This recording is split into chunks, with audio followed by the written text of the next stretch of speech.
All right, welcome back. Sorry about that. You might hear some water in the background. That's my air conditioner.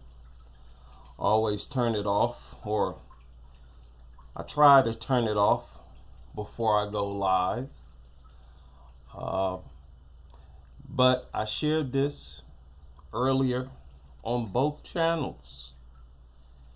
I don't know how many people watched it, but if you watched this video, you saw how ridiculous it is. You saw how embarrassing this is for dog culture and how embarrassing it is for lawmakers, for everyone. And you saw the need for change after watching this.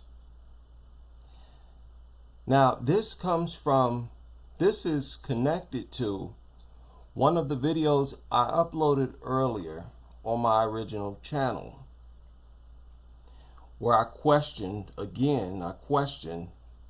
the phrase man's best friend. And someone in the comment section enlightened me, and I gave that person a shout out. I can't recall the follower's name right now. I believe they responded. Shout out to you.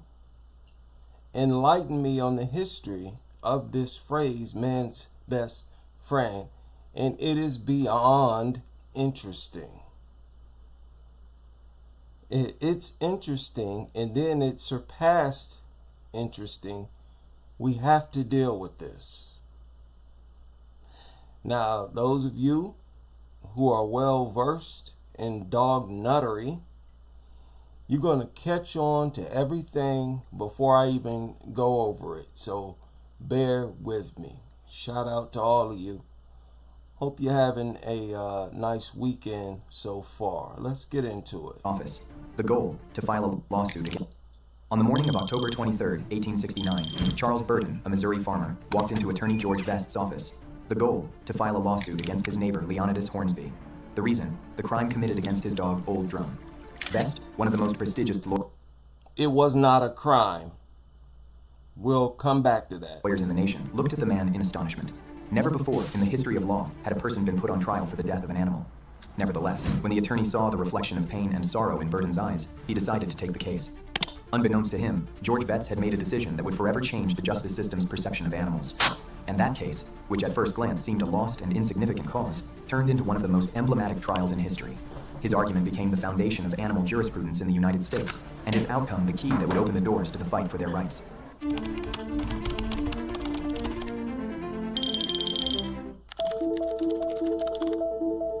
On the morning of October 19, 1869, Charles Burton, a 45-year-old farmer, was descending a hillside near his farm when, at the edge of the creek, he saw a figure lying there. His hound's body lay motionless on the grass, with fur stained with blood and eyes glassy and lifeless. Old Drum, his faithful companion, the dog who had accompanied him for years, was dead. It had not been... Now, those of you who've done your research, you notice they left something out. They left something out. And also, almost forgot to mention, this was recently uploaded. This was uploaded 8 days ago. Keep that in mind. Been an accident. The wound was a gunshot wound.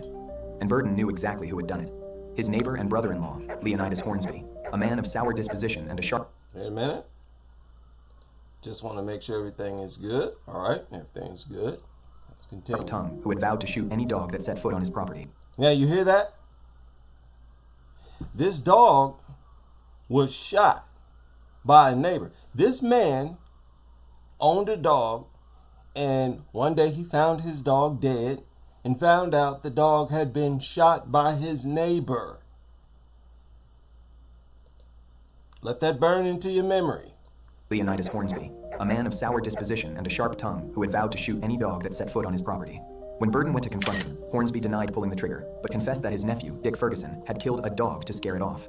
The insinuation and the contempt with which he killed a dog to scare it off. Remember that. referred to the incident were as insulting as the crime itself. To scare it off, the insinuation and the contempt with which he referred to the incident were as insulting as the crime itself. Old Drum was not just another dog. He was an inseparable companion whom he had raised from a pup, a brave, intelligent, and loyal hound. Burden knew he could not leave it at that. What for others was a simple rural dispute was, for him, an unforgivable injustice. At that moment, he had two options: either take the law into his own hands or file a legal complaint against Hornsby. But there was a bigger problem. As of 1869, the law did not recognize rights for animals. The courts treated dogs the way one would treat a shovel or a chair. They were just another object, property without sentimental value. Animals did not enjoy legal protection before the courts, which made it unlikely that any lawyer would agree to bring a complaint of that kind before a tribunal. Even so, he chose the latter and decided to take the risk. He went to the Warrensburg court to seek justice, but the authorities' response was categorical. Dogs are not human beings, and therefore they do not have equal rights under the law. It was not possible to open a criminal case against a person for having committed a crime against an animal. In that case, the only thing that could be done was to seek monetary damages. The maximum the law allowed was $150. That was a symbolic sum, not even enough to cover the legal fees, but for the farmer, this dispute was not about money. Charles Burden knew there was only one lawyer in town who could take a case like that. George Graham Vest was one of the most prestigious attorneys in the entire nation. Vest had been a congressman from Missouri, a Confederate congressman during the Civil War, and for a time, he had worked as a legislator in the White House. He was famous for his gifts as an orator and his rhetorical skills. But above all, Vest was known for his deep sense of justice and his empathy for victims. And that morning, when Burden walked into his office, he saw in those sad eyes and in his moving words a broken man who had suffered the loss of something more than a mere animal. He had lost a piece of himself. The farmer's complaint was not about money. He was not seeking material Notice, I want y'all to be mindful of how sympathetic they are to the dog owner. And look at how much they focus on things that have nothing to do with the law. Compensation for the harm done. He sought something much more important to him, but above all for Old Drum, justice. He sued Leonidas Hornsby for damages, alleging the loss of a valuable animal. At that moment, no one imagined that this seemingly simple act would become a legal battle that would change the way an entire society understood the relationship between humans and animals. At first, the case seemed minor. But when Vest heard Burden's account and understood what Old Drum meant to him, something changed inside him. It was not just a dispute between neighbors. It was about defending the idea that a bond between man... Sorry. Keep in mind also this is 1870. 1870. ...animal could be as sacred as any human relationship. Vest prepared his strategy in silence. While an ordinary attorney would argue laws, values, and precedents, he was thinking of something deeper. He thought about how a voiceless creature could inspire a speech that pierced hearts and broke through the ice of skepticism. And so, in silence and in the dark of night, he began to craft an argument that would later become an academic document for future generations of lawyers. The lawsuit was filed in the Johnson County Court. Hornsby, with his usual arrogance, hired attorneys to ridicule the case. A trial over a dog, they said. In an era when horses were worth more than any other four-legged creature, defending a hound before a jury seemed a waste of time. The courtroom filled up during each of the sessions of the trial. In total, 4 hearings were held. Each drew more public, more tension, and more media attention. Some mocked Burden, saying he was crazy for taking Hornsby to court over an insignificant dog. Others began to sympathize with his pain. There was something honest and visceral in that loss, something that echoed in everyone. The defense was based on denial.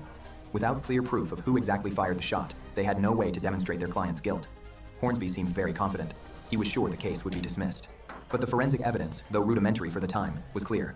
Old Drum died from a point-blank shot and was dragged to the creek. Everything pointed to Hornsby's nephew, and, by extension, to Hornsby himself. The trial dragged on for months. The jury struggled to reach a conclusive decision. The evidence was not sufficiently compelling to convict Hornsby, but because of his evident involvement in the events, they could not exonerate him either. It was not until the final hearing, when everything seemed exhausted, that something happened which changed everything. Vest asked to speak. He stood before the jury and clasped his hands behind his back. What followed was not a legal argument. It was a piece of emotional oratory that forever transformed the emotional oratory history of jurisprudence. The words of George Graham Vest did not speak of laws or evidence. They spoke of love, of loss, of fidelity. He did not mention the name Old Drum even once during the speech, but everyone knew he was speaking of him. The chamber was silent. George Graham Vest, standing on the dais and without looking at papers, raised his voice with a calm that chilled those present. The jury, the lawyers, the judge, and the spectators watched him attentively. No one imagined that, within minutes, they would be hearing the most memorable speech in the judicial history of the United States. Vest did not appeal to the civil code. He did not cite precedents, nor did he try to convince the jury by way of the evidence. He spoke to the heart. Exactly. Didn't bring up anything that had to do with the law at all. Got up there and went on an emotional tirade, just like dog lovers do today. They do not worry about the facts. They don't consider, they don't honor the truth or the facts. It's all about their own personal emotions. There's a history with this group of people. The evidence. He spoke to the heart. He spoke of the dog as the purest mirror of the human soul. His firm, emotional voice reverberated through the courtroom, which had become the platform where not only Old Drum, but all the animals who until that day had gone unnoticed by justice would be vindicated. His words were as follows: "The best friend a man can have in this world may turn against him and become his enemy. His own son or daughter, whom he has raised with love, may show him ingratitude. He to whom he entrusts his honor and his name may become a traitor. The money a man has may be lost. A man's reputation may be sacrificed in a moment of reckless action. Those who are quick to kneel and honor us when success accompanies us may be the first to cast the stone of malice when failure clouds our judgment. The only absolutely selfless friend a man can have in this selfish world, the one who never abandons him, the one who is never ungrateful nor treacherous, is his dog. A man's dog remains at his side in prosperity and in poverty, in health and in sickness." Now we all know that that is a lie. Dogs turn on their owners all the time. I stay reporting on dogs that have turned on their owners, attacked their owners. If I'm not mistaken, I just reported on an incident. That is a lie, okay? Look at how much we've evolved. This comes off as very primitive. In health and in sickness. He will sleep on the cold ground where the icy wind blows, if only he is near his master. He will kiss the hand that has no food to offer. No, it's just constantly begging for food and obsessed with food. Yes, they're going to constantly show attention to their provider of food. Okay, we know that now. We don't need to continue to have this primitive 1870s mindset. He will kiss the hand that has no food to offer him. He will lick the wounds of the body and the wounds of life. He guards his poor master's sleep as if he were a prince. No, it's just waiting for its master to die so that he can eat its master. I've shared several stories where people have died in their home and their dog started to eat them. That is not love. No, they cannot love. And it has been proven that they cannot love. It's impossible. They don't have the brain required to love. They have a dysfunctional frontal lobe. They cannot love. All other friends leave, he remains. When wealth departs and reputation sinks, he is as constant in his love as the sun in the sky. If by chance the master becomes a pariah, the dog asks no greater privilege than to accompany him, to protect him from danger and to fight his enemies. No, they just constantly begging for food. And when the last scene comes, when death takes the master in its cold embrace, and his body is borne to the earth, whether or not all other friends go their way, there, beside his grave, will be found the noble animal. Yeah, still begging for food. With his head between his paws, his eyes sad but open in watchful vigilance, faithful and loyal, even unto death. Not a single sigh was heard in the chamber. Not a single heart failed to feel the truth in those words. Many in the So everybody in the courtroom was moved by this speech. Oh, your family will leave you. Human beings will leave you. They will turn on you. They'll stab you in the back, no matter if it's friends or family. But the one loyal entity will be your dog, which is a lie. But everybody in the courtroom was touched. People were wiping tears from their eyes. Oh, and then they rewarded this nutter for his worthless mutt. And we're going to get to exactly why this worthless mutt was unalived. audience had to bring their hands to their faces to wipe away their tears. That, more than an argument, was a tribute to the unconditional love of pets for their owners. A love that gives everything in return for nothing. Or perhaps in return for a single thing. They give everything in return for nothing. They don't give nothing. And the only thing they do is take resources, food. What are you talking about? They just cannot stop making ridiculous statements. It infuriates me. For nothing. Or perhaps in return for additional love of pets for their owners. A love that gives everything in return for nothing. Or perhaps in return for a single thing. Companionship. Hornsby's lawyer made a final attempt to regain the jury's attention and emotions, but there was nothing to be done. Vest's oratory had been overwhelming. No argument the defense could offer would reverse the jury's decision. Vest and his supporters knew it. On the faces of the judges and the audience, the See, this was one of the earliest examples of nuttery. They got up there and made this speech. Humans are so terrible and dogs are wonderful, and everybody was moved. Yeah, this is primitive nuttery, but they have the same mentality today. It could be read.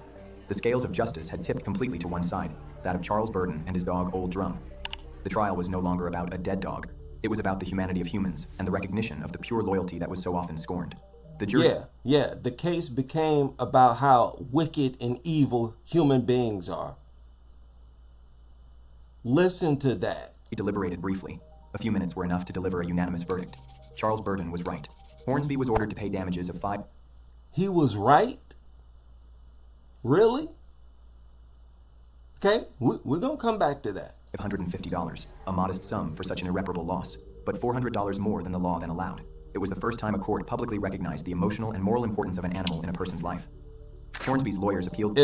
Let me just say, if this scenario took place today, it would have a totally different outcome. The dog owner would not be rewarded anything. They would be found guilty. To the Missouri Supreme Court, hoping to reverse the verdict, but it upheld the judgment. Old Drum, unjustly slain, had won the case. Burden achieved the unthinkable. Not only did he obtain justice, but he made an entire system see animals differently. However, what no one foresaw was the repercussion of that trial over time. The local press began to disseminate the speech, then the state newspapers. Afterwards, it reached Washington, and finally, the entire country. Vest's speech became required reading in schools, universities, and law schools. Can you believe that?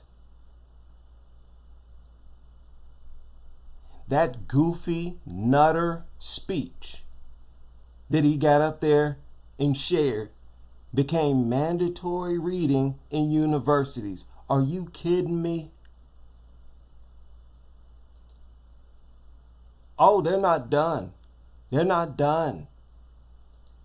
And finally, the entire country. Vest's speech became required reading in schools, universities, and law schools. From this case, a shift in social perception about animal rights slowly began to take shape. Yeah. The birth of a certain type of nuttery that we see today. This was the root of it. Do you see what I'm saying? A lot of it started with this case right here. A shift in social perception about animal rights slowly began to take shape. In the following decades, animal protection laws began to be discussed in various states. Yeah, this is when their nuttery cranked up.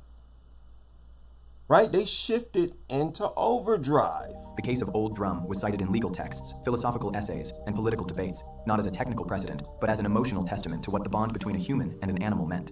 The trial was a crack in the wall of traditional thought. Through that crack, a new light began to seep in. The idea that animals were not simply things, but beings of worth, capable of feeling, of loving. No, they're not. And of being loved. During the 20th century, the name of... What do you mean capable of being loved? The dog has no control over a human claiming to love it. What kind of statement is that?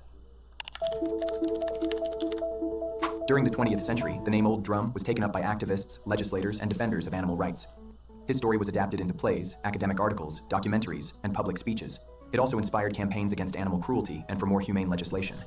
In 1958, 88 years after the trial, the city of Warrensburg, Missouri, decided to immortalize the hound. In front of the Johnson County Courthouse, a bronze statue was erected in his honor. There, an upright, alert dog silently watches over the place. On the base, solemnly engraved, one can read George Graham Vest's plea, now known as Tribute to the Dog. The monument became a place of pilgrimage, not... Are you serious? Yes, they are.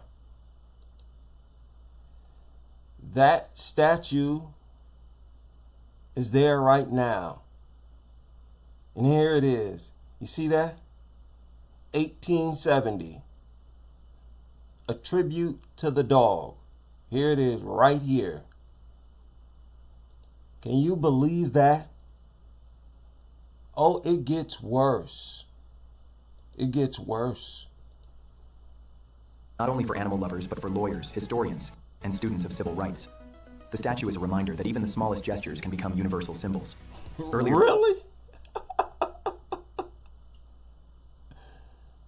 Listen to the hype. Than this, in 1947, a monument was erected a few meters from the spot where Old Drum had been found lifeless. Those monuments are not merely tributes. They are reminders that love, even when it... Erected a monument at the site where they found this worthless, good-for-nothing mutant?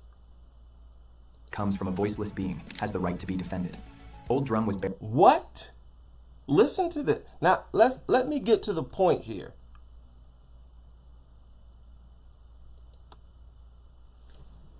Look at this. I want to make sure y'all can see this. You see this? Death of a dog. On that night, the dog was shot. Let me highlight it as I read it.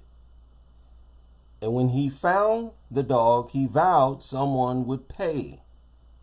That someone was his neighbor and brother-in-law. Look at this. A number of his sheep had recently been killed by dogs, and he vowed death to the first dog found on his property. And this was that dog. Do y'all know it's legal to do this today? Think about that. The exact same circumstances, if this scenario played out today, and it does, nothing would have happened to that neighbor who unalived that dog. These same laws later on had to acknowledge how ridiculous. That's why I said this case is a joke, is an embarrassment, because we are now against what this dog was doing. These farmers, you see in the video, that's why when they showed the neighbor, did y'all notice that? When they showed the neighbor who shot the dog, they showed a farm behind him. Right? Y'all notice that? Where is that? Killed a dog. Look at this. See? This is supposed to be the neighbor. But they did not mention the lost sheep in this video. Look at the deception. This is why I don't like dog lovers. Constant liars and deceivers. This is right up their alley. They lie like this today. Lie by omission. This is disgusting. And again, they just uploaded this documentary and conveniently left out the fact that the neighbor that unalived that worthless mutt was defending his livestock.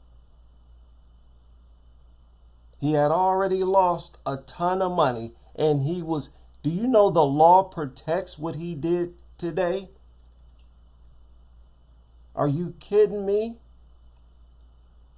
So you notice the laws have sort of evolved, but the people haven't. The mentality has not evolved. They're still just as much of a nutter. They're even more so of nutters today than they were back then. Shout out to DB Trooper in the super chat. This was eye-opening to me. I mean, it's no surprise. The lies and deception is not a surprise. But wow, you still have the statue up when the laws today are against the erecting of a statue for a scenario like that. You are not about to have no statue erected today of a dog that was trespassing and unaliving people's livestock. How ridiculous. Even dog culture has evolved beyond this scenario. Yet, many things about this scenario is alive and well today. That nuttery, viewing dogs as human-like. No doubt this case was instrumental in the creation of several laws that defend these inbred, worthless vermin. Horrible. And I believe this is an important part of history, and it's definitely something to bring up when you want to highlight the flaws in our laws. It started with this. That neighbor should have been applauded. The neighbor should have been rewarded. I'm talking about the man who unalived this dog. They should not have given this dog owner or former dog owner nothing. That was a disservice. That was injustice. That was not justice at all. You're going to make this farmer a productive member of society. You're going to punish him for protecting his livestock? And they always package their propaganda in a bunch of, feel-good, emotional nuttery. Our presence is important, people. It's so important. That's why I'm able to be consistent and always return and, upload content on this channel. Our presence is important. They still have this statue up today, and it needs to be taken down. This dog, but basically, I don't even want to call it a criminal, because that sort of humanizes it. But what this dog did, if it happens today, we applaud the person that unalived it, and most importantly, the laws protect these farmers that unalive dogs that trespass on their property and attack their livestock. No questions asked. It's not up for debate. This stupid statue needs to be taken down. Dog lovers, you all know that this is the truth. The mere presence of this statue represents de-evolution, regression. We have grown far beyond this nonsense. This represents degeneracy, primitiveness. It was erected at a time when humans in America were not as evolved. And to demonstrate our evolution, this thing needs to be destroyed. Not only taken down, it needs to be destroyed. Don't just tip it over, knock it over, or nothing like that. Put this thing in a grinder and turn it to dust. You understand? And toss the dust in the ocean somewhere. Nuttery is in its last days. Don't care what nobody say. We are here to put an end to this nonsense. All of the propaganda y'all put out, we're going to spot out, and we're going to call it out. You will not continue to deceive the public and just have free reign to do so. You're going to have to deal with opposition. Shout out to all of you. I very much appreciate the Crusaders, and I hope you can join me on the next live stream as we continue with this crusade.